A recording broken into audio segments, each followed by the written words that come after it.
We've come now to our Friday feature movie spotlight, reviewing the latest cinematic releases at the Korean box office and online.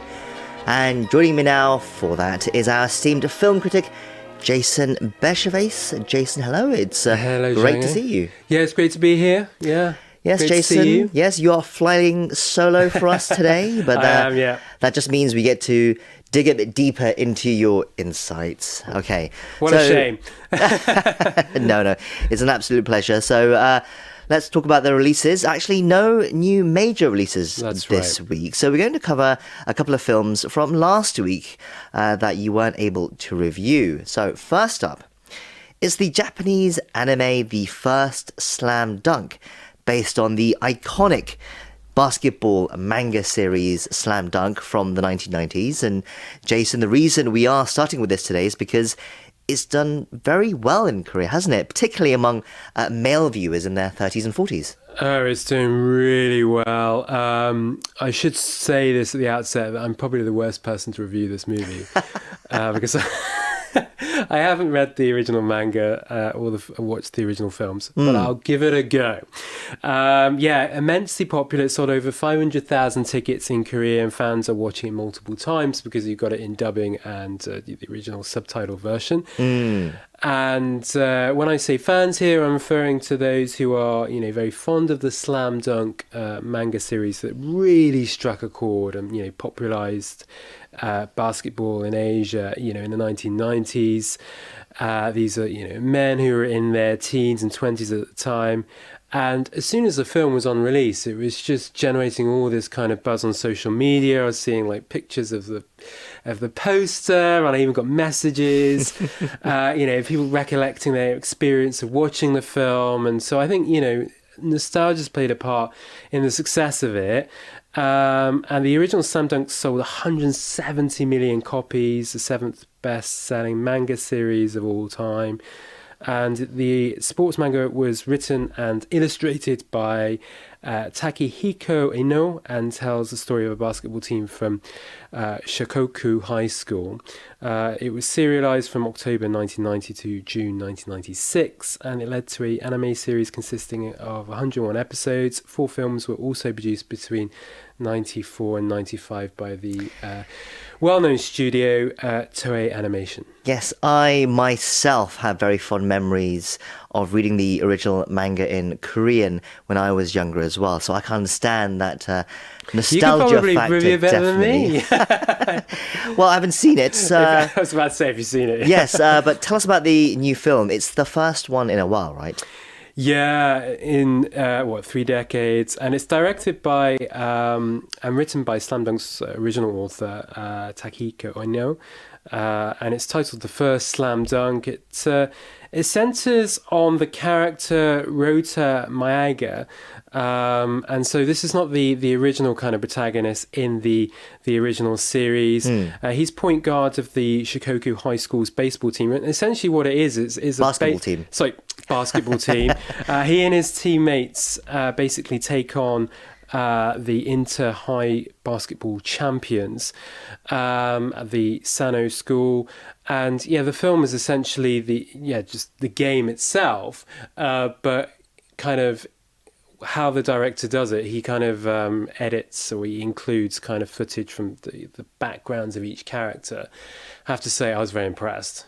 Really good film, yeah. Okay, so and I don't even know the original series, but I was engrossed. That's what I was going to ask. What do you make of the film, especially as someone who's not grown up with the original manga and anime? Well, I have to say, the animation is just beautiful. It's spectacular, Jangho. It's. I was reading on the way here, actually. It's kind of a mix of 3D animation and also kind of handheld animation as well. Hand drawn, yeah. Yeah, hand drawn animation, and it's just really spectacular, the visuals, and I was really quite blown away by just the spectacle of it, which is what I wasn't expecting that at all. I actually watched the dubbing, which I really wanted to watch the original Jermac, the original subtitle version, but unfortunately I couldn't. I could only watch it this morning, and so that was the only screening I could get access to.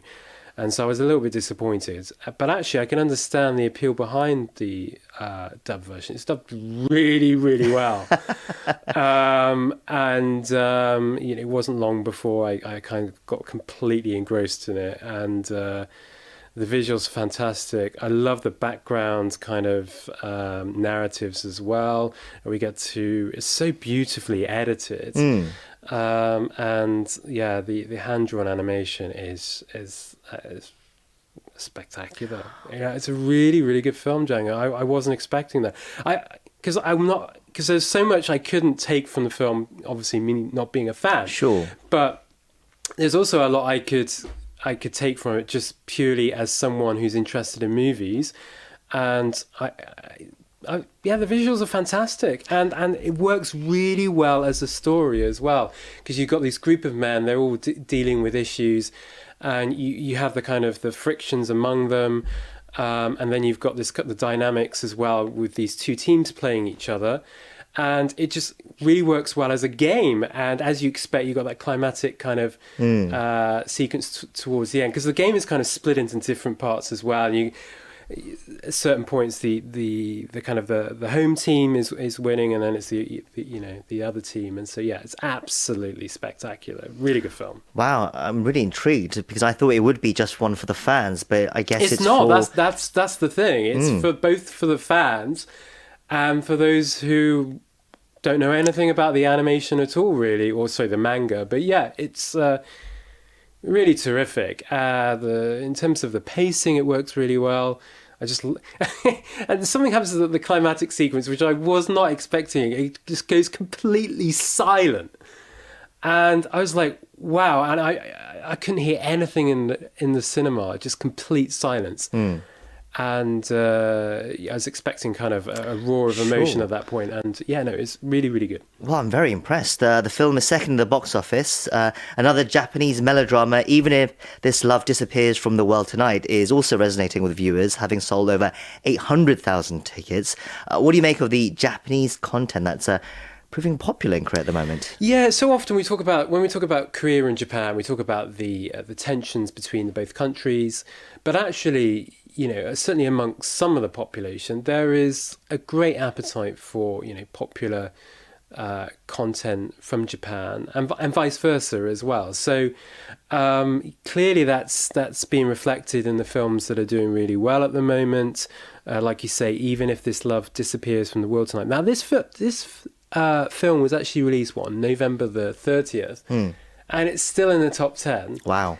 And that's quite rare for Korea. Yeah, and so this film is the melodrama is connecting with female audiences in their teens and their 20s, whereas this basketball drama film, the first Slam Dunk, is connecting with those with males in their 20s and 30s and 40s. I think it's as the popularity kind of snowballs, it's attracting more and more audiences, because it is a great film.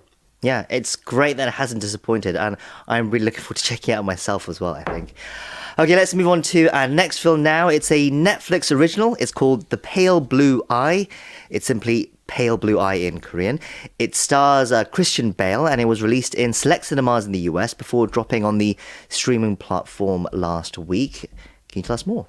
Yeah, sure. So apologies, there's not much in the way of films out this week, so I'm kind of going back a week, and this is a Netflix title.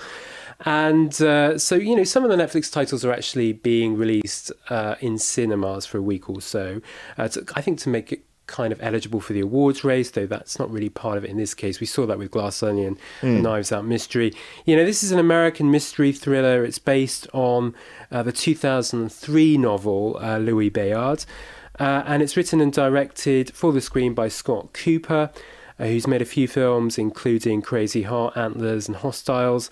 Now, it's set in 1830 in the United States. A veteran detective played by Christian Bale investigates a series of murders at the US military academy, and he's got a young military cadet, Edgar Allan Poe, who assists him. So it also stars Robert Duvall, Gillian Anderson and Harry Melling.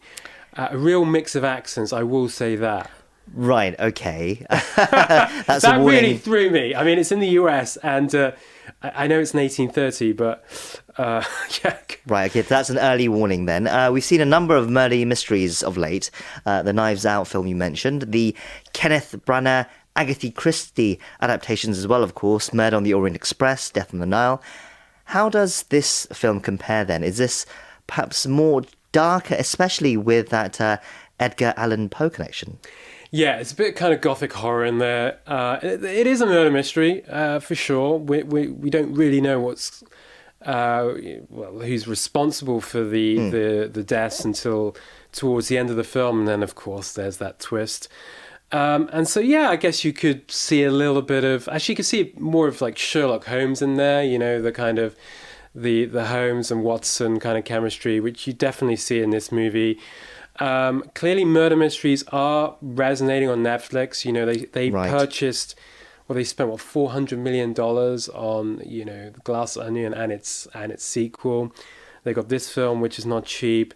And yeah, procedurals, mystery thrillers are clearly generating views on Netflix. They're seeing that through their data. So I think this film is very much part of that. Is it any good? That's my question. It's okay. I mean, the accents were just really bad. And you've got like some British actors kind of trying to do an American accent, and it just becomes a bit of a mess. But the visuals are good. That's rather a surprise, because normally British actors are very good at doing the American accent. Right, so there's just no consistency here. Right, okay. Christian Bale is kind of putting on an accent, and he's kind of not. And this has been a problem with some of his American roles, right? He can't. He's a great actor. He's a really good actor, but I don't think he really can master that American accent. And I think he kind of knows that I might as well just be Christian Bale, and he does that here. But there is an attempt to kind of add a bit of a twang to it, but yeah, it doesn't really kind of pay off. And as for the other actors, I think some of them try and some of them don't try, and it just I'm a bit pedantic when it comes to accents in a movie. But other than the accent, the storyline, the mystery itself, it's okay. You know the twist is coming, and so that's in there. It tries to turn some things on its head. Does it work? Well, yes and no. Was I entertained? It is too long. It's like 2 hours, 10 minutes, and I was kind of getting a bit tired by the end of it. The visuals, like I say, are decent, so strong production values. Would I watch it again? No. Right, okay, so that's Pale Blue Eye, and it's available now on Netflix. That's all for this week's Movie Spotlight. Jason, thank you for your reviews, and we'll catch up with you again soon. Take care. See you next week.